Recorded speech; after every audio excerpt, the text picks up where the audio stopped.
네, 이제 10월 보궐선거를 앞두고 있는데요. 민주당과 조국 혁신당의 갈등이 좀 눈에 띄더라고요. 근데 이제 한편으로는 그런 생각도 들었어요. 조국 혁신당이 지지율이 어쨌든 9%대를 계속해서 유지를 하고 있고 또 호남에서는 높은 지지율을 갖고 있기 때문에 존재감이라는 게 있거든요. 그래서 뭐 내년 지방선거를 앞두고 또 조국 혁신당은 더 존재감을 높이려고 노력하고 민주당을 압박하지 않을까라는 생각이 드는데 근데 이 보수층에서는 자유통일당도 이런 역할을 좀 해주면 좋지 않을까. 그러니까 예를 들어서 자유통일당이 계속해서 지지율이 높아지면 이제 국민의힘과 어느 정도 긴장감을 갖고 또 그 내년 지방선거, 뭐 총선까지도 좀 보수 지지층을 끌어올리는 역할을 해줄 수 있지 않을까라는 생각도 들거든요. 네. 그래서 어떤 계획을 갖고 계신지도 궁금합니다.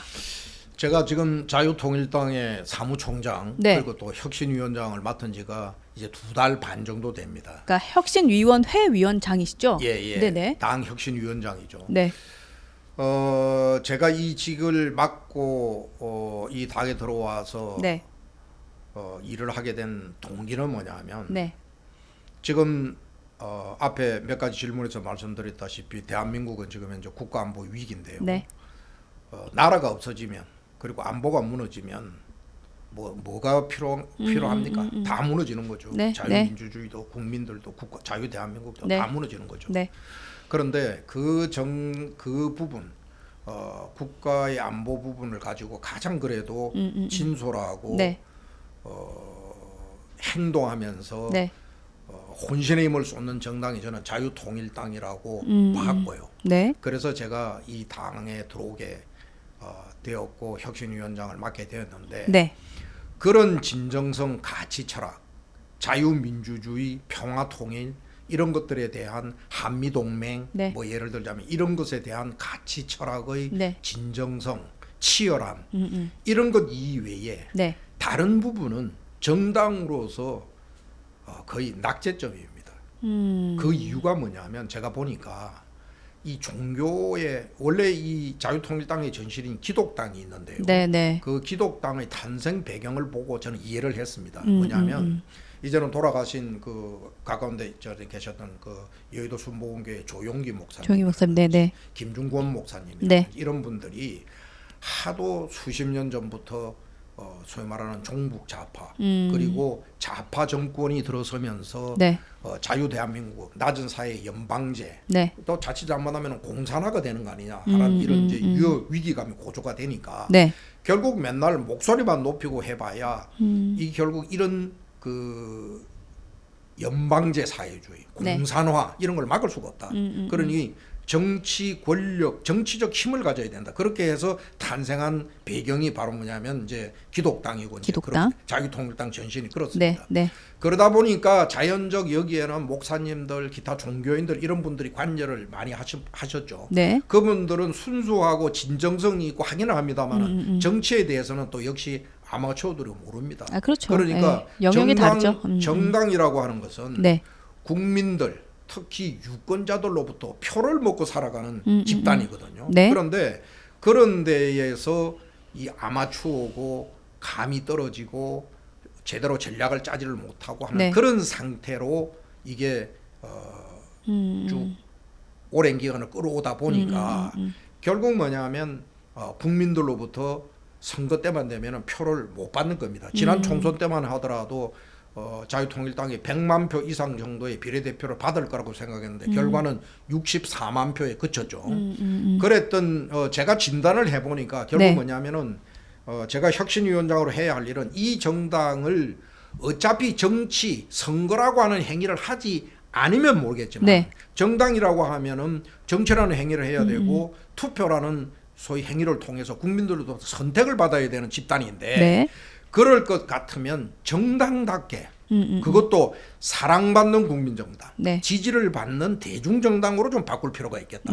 그래서 그것을 제가 혁신해야 되겠다 이렇게 네. 생각을 하고 네. 혁신위원장을 감히 능력도 없지만 제가 이제 맡고 들어오게 된 겁니다. 네. 앞으로 자유통일당은 제가 혁신위원을 맡으면서 이제 2달 반이 지났는데요. 네. 우선 1차적으로 목표를 OTM 플랜을 달성하겠다라는 목표를 세워놨습니다. 어떤 의미일까요? 그거는 뭐냐면 1밀리언, 3밀리언 100만, 300만 앞에 이니셜 OTM을 따가지고요. 네. 100만 책임 당원을 만들겠다. 지금 100만? 저희들 당은 15만 책임 당원입니다. 네. 목표가 굉장히 이거를 거대하네요. 앞으로 네. 100만으로 제가 올리겠다. 그 다음에 우리나라 유권자 전체에 투표하는 그 투표자 수가 대선, 총선 뭐 다 합쳐서 보면 한 3천만 명 정도가 네. 투표를 합니다. 네.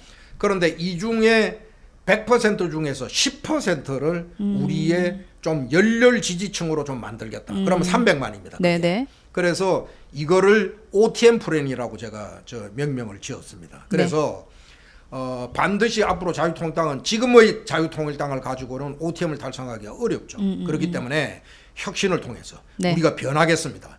우리가 사랑받는 정당이 되겠습니다. 사랑받는 지지를 받는 정당이 되겠습니다. 네. 해서 앞으로 민생 정책을 쏟아내고요. 그리고 여러 가지 이미지 쇄신을 하고 네. 그리고 종교인이 앞장서는 정당이 아니라 정말 제대로 된 국가 미래 비전을 갖고 있는 네. 그런 소위 말하는 정치인들이 소위 끌고 나가는 정당 네. 이런 이미지로 바꾸어서 OTM을 달성하고 난 연후에 네. 두 번째 목표가 바로 뭐냐면은 2, 3, 4 플랜을 내가 성공시키겠다는 거예요. 2, 3, 4 플랜이요? 2, 3, 4는 뭐냐면 이제 네. 조금 전에 질문에 해당되기 때문에 제가 말씀을 드리는 건데 네. 2년 뒤에 이제 지방선거가 있습니다. 네. 2006년도에 네. 그리고 또 그로부터 1년 뒤인 3년 뒤에는 대통령 선거가 있습니다. 그렇죠. 네. 그리고 또 그 1년 뒤에는 23대 총선이 있습니다. 네. 그래서 100만 책임당원과 300만 열렬 매니아층. 지지층을 네. 매니아층을 만들면 네. 2, 3, 4 플랜에 우리가 대한민국의 정치의 한 축으로서 네. 자리매김할 수 있다. 저는 그 전략을 지금 머릿속에 담고 있고요. 네. 그래서 그것을 실행해내기 위해서 이제 그런 플랜들을 지금 가져가려고 합니다. 그래서 다음 우선 제일 첫 번째 선거가 2년 뒤에 지방선거인데 내년 지방선거죠. 2년 뒤 지방선거. 네. 처음부터 우리가 많은 지금 거대 보수 양당이 지금 현재 30년 이상을 교차 집권을 하고 있습니다. 네, 네, 교차 네. 집권을 하고 있는데 네. 제가 이 자리를 빌어서 말씀드리고 싶은 것은 먼저 제가 약속을 하겠습니다. 우리 자유통일당이 네. 국민들로부터 사랑받을 수 있게끔 유권자들로부터 지지를 받을 수 있는 그런 정당으로 우리부터가 먼저 살가죽을 벗기는 혁신을 하고 변하겠습니다. 그런 정당으로 다시 태어나겠습니다. 네. 그런데 국민 여러분들께서도 지금 30년을 교차 정권을 맡겨놨는데 여러분 이 나라의 지금 현재 상황을 어떻게 보십니까? 정치가 제대로 돼 있다고 지금 보십니까? 이 정치가 대한민국의 미래를 성공적으로 끌고 갈 정치라고 보십니까? 아니면 이 나라의 가장 문제점은 바로 정치다라고 인식을 하고 계십니까? 만약에 후자라고 생각을 하시면 이 정치를 바꿔주셔야죠. 이제는 뭐냐면은 그냥 묻지마. 닥치고 식으로의 팬덤을 형성해서 선거 때 되면은 사람도 인물도 정책도 이런 것도 따지지 않고 그저 이쪽 정당에서 소위 공천만 해서 줄만 세워놔 놓으면은 묻지마 식으로 투표 가서 표 넣어주고 지지해주고 하는 이런 형태부터를 저는 국민 여러분들께서 좀 이 나라의 미래를 위해서 저희들을 위해서가 아닙니다.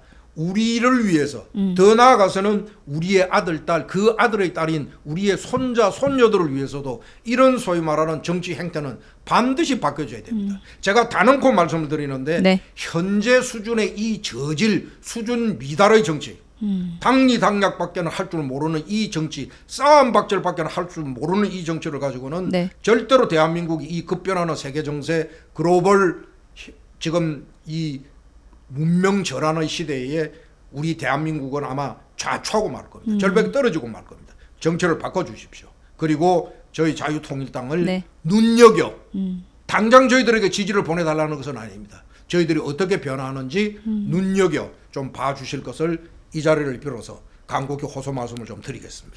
오늘 그 거대 양당의 혹은 이 국민의힘에서의 그러니까 정부 여당 과의 이런 갈등 때문에 좀 마음이 답답했던 분들은 자유통일당으로 어느 정도 눈을 좀 돌리시겠는데요? 아니 당장은 네, 아주 아마 시원하게 돌리시기가 시원하게 말씀해 주셔가지고 주신다면 너무나 감사하고요.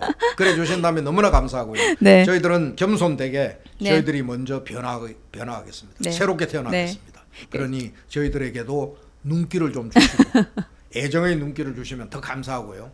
그렇게 좀 관심을 기울여 주십사 네. 하는 부탁의 말씀을 우리 국민 여러분께 제가 좀 드리겠습니다. 그 얼마 전에 저희 개혁신당에서 이제 패널로 오셨을 때 뭐 당대표도 네. 오셨고 또 이제 조직부총장도 오셨었는데 그때 이제 말씀을 막 나눌 때 저희가 그런 얘기를 했었어요. 네. 그러니까 우리는 원내 이제 3명 있는 국회의원 3명 있는 정당이다. 그래서 사실은 발언을 할 때 굉장히 좀 우리 과감 없이 할 수 있다. 그런 얘기를 하시더라고요. 근데 뭐 이런 표현이 어떨지 모르겠지만 자유통일당이 그 발언의 강도와 비판의 강도가 훨씬 더 시원하고 좋은데요. 더 높은 경지로 이제 하실 말씀 다 하시는 것 같아요. 시원하게. 앞으로 국민을 위해서 국가를 네. 위해서 내야 하는 목소리라면 네. 어디에도 구애받지 않고 저희들의 의견을 개진을 하도록 노력하겠습니다. 좋습니다. 그리고 참된 소리를 내도록 네.